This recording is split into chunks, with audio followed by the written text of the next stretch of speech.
के तार कसले दिन्छ तार त ओइ ओइ तक भन्ला जाऊ तिमीहरु म के यहाँ भिडियो अन छ रे यो अघिदेखि भिडियोमा आइरहेको छ भ्लगमा आउँछस् प्रवीण भ्लगमा बस ल हेर्नु गाइस हामी चाहिँ योसँग पावर ब्याङ्क लिन आएको हामी घुम्न जान आँटेको थियौँ यो अर्को लठा राइसको हामीसँग घुम्न जाने अब यो जान्न भनौँ हामी 3 जना मात्रै जानुपर्ने भयो भ्याउँदैन अरे आज जाने हो होइन भ्लग बनाउँदै जाने हो अनि फोटो होइन एकछिन त्यहाँ आधी घन्टा अनि फर्किने हो त्यहाँ त्यस्तो केही छैन पैसा चाहिँ जा छैन बसेर खानको लागि जाने आउने हो जान चाहिँ हेर 3 बजे 3 बजे 4 मिनेट हेर्न टाइम 4 भयो अरे दाइको कल आउने बेला भयो अब स्कुलबाट घर फर्किन्छ नि त ओइ जाउँ न त हामी यो जाने भएर तिमीले नहिङ भनेर नि जान्थ्यौ कि लजा गरे ल झगडा नगरौँ तार छैन म चाहिँ केले चार्ज गर्नु अनि 6 बजेदेखि आएर 6:30 बजे आएर कति बेला पकाउनु त को हो ऊ त को हो ल पख केटा हो ओइ शीतलमा छु है अगाडि शीतलमा त्यहाँ अगाडि ए लपे यहीँ हुन्छ चार्जर लिएर आउँछु डाटा केबल ल यसलाई लिएर आउनु ल हामी चाहिँ यहाँ पावर ब्याङ्कको काम सकाएर के गर्दै थियो त्यो स्कुटरमा गर्दै गयो होइन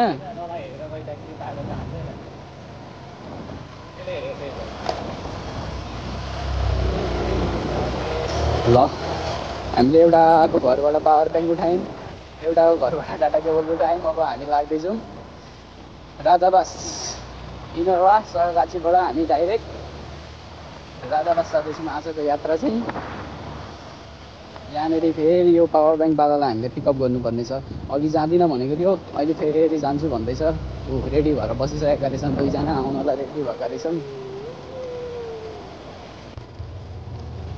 ल हाम्रो केटाहरू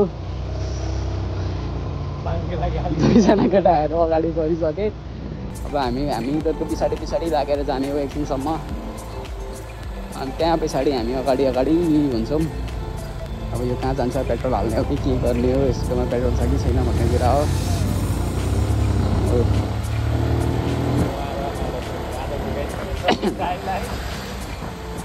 यो चाहिँ हाम्रो सकुगाछीको गोलचोक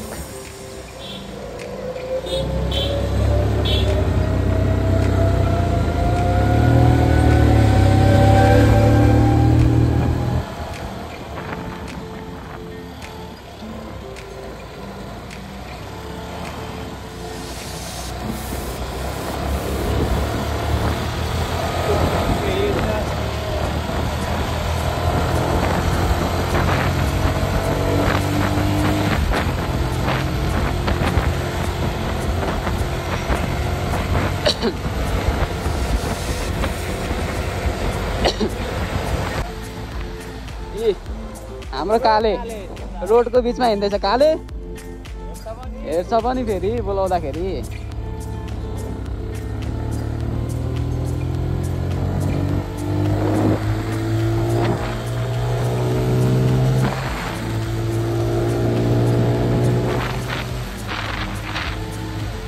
टेन्सन लिनु हुँदैन मनमा शङ्का बोकिन्छ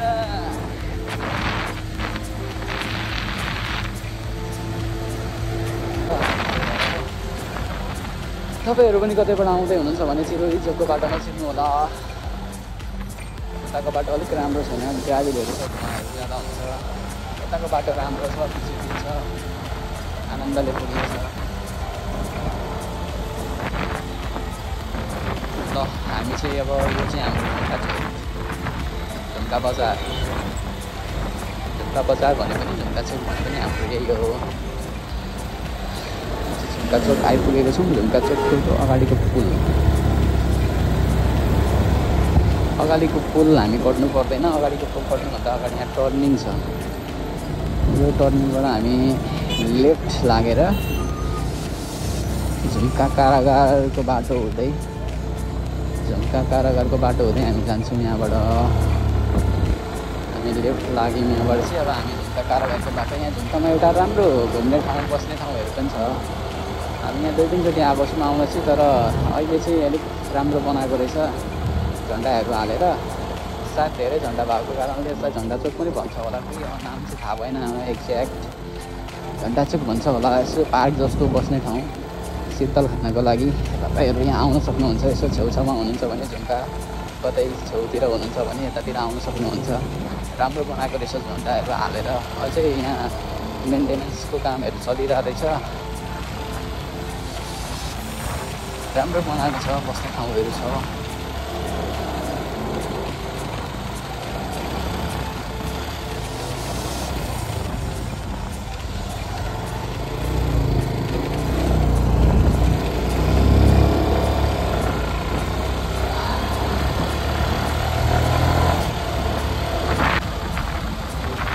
यहाँनिर पुल तरिसकेपछि साँच्चै भन्न बिर्सेको मैले, यहाँनिर पुल तरिसकेपछि यहाँनिर सेराटन भन्ने होटल छ।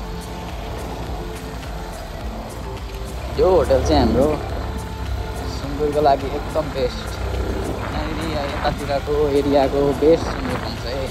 तपाईँहरूलाई कतै सुँगुरको खोजीमा सुँगुर खाने फुलुवाहरू केही खाने खोजीमा हुनुहुन्छ भने यता आएर तपाईँ सेराटनमा आएर यहाँनिर अब मिठो त भन्दिनँ, त्यही पनि यो एरियामा मिठै पाउँछ भनौँ न। अब छेउछाउमा हुनुहुन्छ भने यहाँ आएर ट्राई गर्न सक्नुहुन्छ। पहिले आउँदाखेरि यहाँनिर चाहिँ अलिक रोड बनाएको थिएन, यहाँसम्म चाहिँ रोड बनाएको रहेछ। म त यहाँ पनि बिग्रेको छ जस्तो लागिरहेछ। यहाँनिर चाहिँ भर्खर रोड बनाएको रहेछ। यताको रोड चाहिँ अलिकति राम्रो बनाइसकेको रहेछ। राम्रो भनेको जङ्गलको बनाउनु पनि पर्ने हो। यताको त अब राम्रो बनाउनु पर्ने हो। मान्छेहरू यतातिर अब रामधुनी यहाँ मन्दिर छ। मन्दिरमा यहाँ धेरै मान्छेहरू यहाँ घुम्न आइराख्नुहुन्छ। यहाँनिर मेला पनि लाग्छ।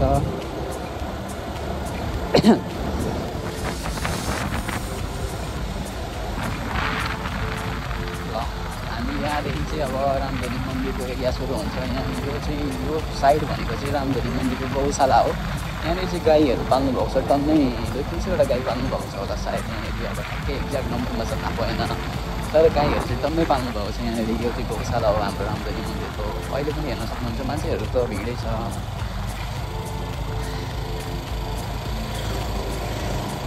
ल हामी आइपुग्यौँ रामधुनी मन्दिर। अब हामी एकछिन यहाँ बस्छौँ, किनभने हाम्रो केटाहरू पछाडि नै छ, आइपुगेकै छैन। हाम्रो आजको डेस्टिनेसन भनेको चाहिँ राजा बासो, त्यही पनि अब मन्दिर बिच बाटोमा परेको हुनाले हाम्रो केटाहरू पनि आयो। अब एकचोटि हामी मन्दिर चाहिँ छिरेर नै जानेछौँ। बिच बाटोमा परेको मन्दिर कहिले पनि छोडेर जानु हुँदैन अरे क्या। त्यही भएर अब हामी मन्दिर एकचोटि चाहिँ छिर्छौँ। हाम्रो केटाहरू पिसाब फेर्न आइरहेछ, सबैतिर पिसाब फेर्दैछ है हाम्रो केटाहरू चाहिँ। हामी सबैजना भेला भइसकेको छौँ। अब चाहिँ हामी मन्दिर बिच बाटोमा परेको कारणले हामी छिरेको हो। नभए हाम्रो आजको डेस्टिनेसन चाहिँ डाइरेक्ट नन स्टप राजाबास थियो। त्यही पनि अब रामधुनी मन्दिर बिच बाटोमा परिहाल्यो, किन छुटाउनु भनेर हो।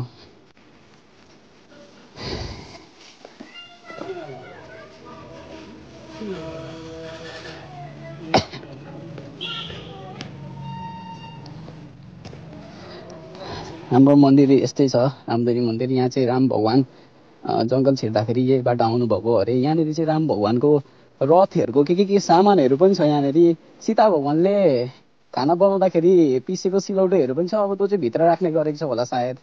अब त्यो चाहिँ यहाँनिर मेलाहरू लाग्दा मात्रै निकाल्नुहुन्छ। अहिले रथको पाखा चाहिँ बाहिरै छ। अरू कुरा चाहिँ अब मेलाहरू लाग्दा मात्रै।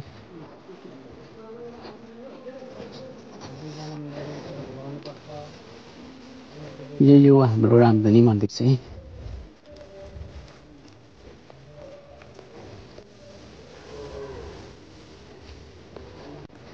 यही हो हाम्रै राम भगवानको रथको पाङ्ग्रा कति ठुलो छ हेर्न सक्नुहुन्छ तपाईँहरू। यो चाहिँ फेरि उठाउँदाखेरि एकैचोटिमा उठाउनु पर्छ अनि 3 चोटि घुमाउनु पर्ने रहेछ यहाँको चलन चाहिँ होइन। हाम्रो मन्दिर अहिले मन्दिर चाहिँ बन्द छ अब अहिले भित्र त अब छिर्न मिल्दैन। बाहिरबाट म देखाउँछु। राम भगवान के भन्छ सीता भगवानले खाना बनाउँदाखेरि चाहिँ पानीहरू केही चाहियो भने खानाको लागि पानीहरू चाहियो भने चाहिँ यो पोखरीबाट लिएर जानुहुने रहेछ यो।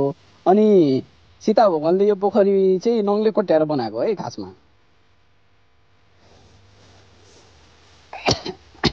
अहिले चाहिँ राम्रो बनाएको रहेछ, पहिले यस्तो थिएन। अहिले चाहिँ राम्रो बन्दै रहेछ यहाँनिर। प्राय यतातिर अब पछाडि पछाडि बनेको बिल्डिङहरू यतातिर केही पनि थिएन।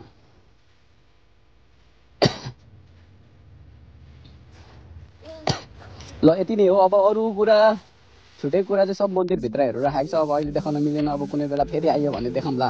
मन्दिर पनि बन्द छ मन्दिरभित्र चाहिँ।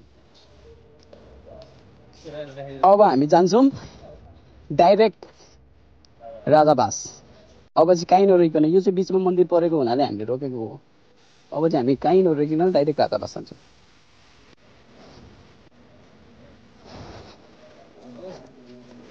रामदुती मन्दिरमा अब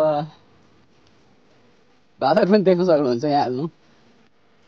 बिच बाटोमा बसेर कसले किनिदिएको रहेछ खाँदैछ। अब यो चाहिँ डराउँछ होला हामीदेखि। यहाँको गाईहरूले फेरि यहाँ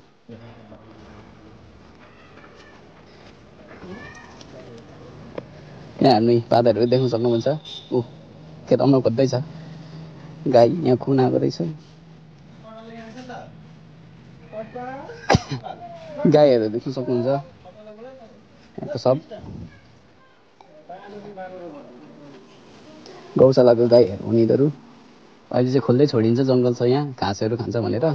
बेलुका चाहिँ यिनीहरूलाई सबैलाई लगेर वहाँनिर गोठ छ, गोठमा लगेर बाँध्नुहुन्छ।